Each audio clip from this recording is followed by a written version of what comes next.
Аса қамқор, ерекше, мейірімді, рахымды Алланың атымен бастаймын.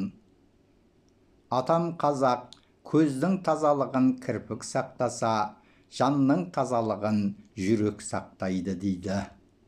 Тазалық мәселесінде сөз қозғайтын болсақ, жан тазалығы, тән тазалығы, бізді қоршаған ортаның тазалығы, үй, аула, үй ішіндегі заттың, ыдыс аяқ, киген киім, сондай-ақ тұтынған барлық нәрсенің тазалығы, бұл біздің қандай адам екеніміздің көрсеткіші.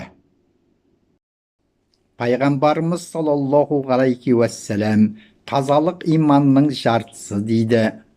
Қолымыздағы қасиетті Құрандағы Бақара сүресінің 222 аятында Алла тағала шәксіз Алла тәуба етушілерді және таза болушыларды жақсы көреді деп айтады.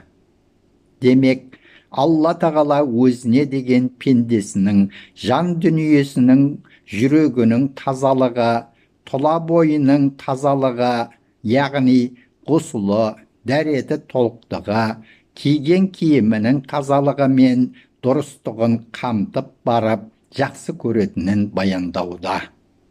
Ал енді Мүддәссір сүресінің 3, 4, 5, 6 аяттарында Алла тағала: «Ей Мұхаммед алейхиссалам, Раббыңды ұлықта, киіміңді тазала, әртүрлі лас істерден аулақ бол, қылған ісіңді көп міндет қылма, Раббың үшін сабыр ет», деп бұйырады. Міне, осы аяттар арқылы Раббымыз өз құлдарына киімдерін таза ұстап, түрлі ластықтардан алыс болуды бұйырып, жақсылыққа, тазалыққа шақырып жатыр.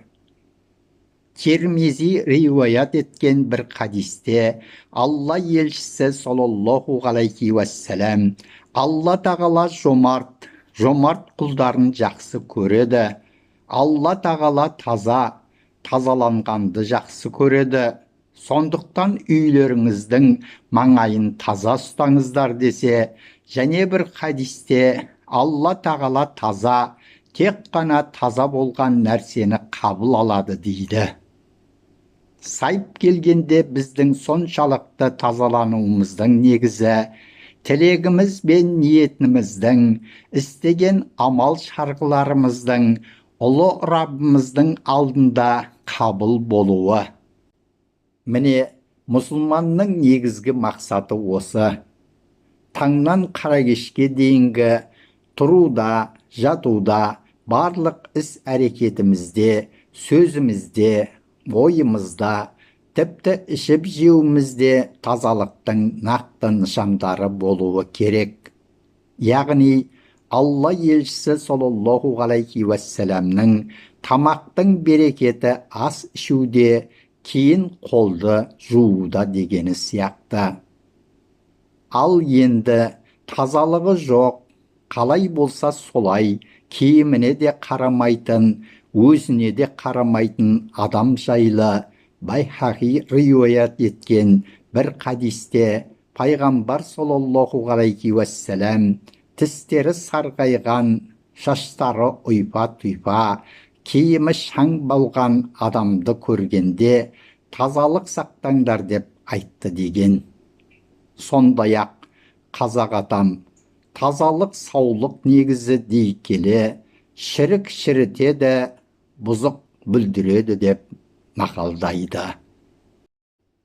Ал шәкәрім атамыз өмірдің өкінбейтін бір айласы, ол айла қиянатсыз ой тазасы, мейірім, ынсап, әділет, адал еңбек, таза жүрек, тату дос сол шарасы деп толғайды.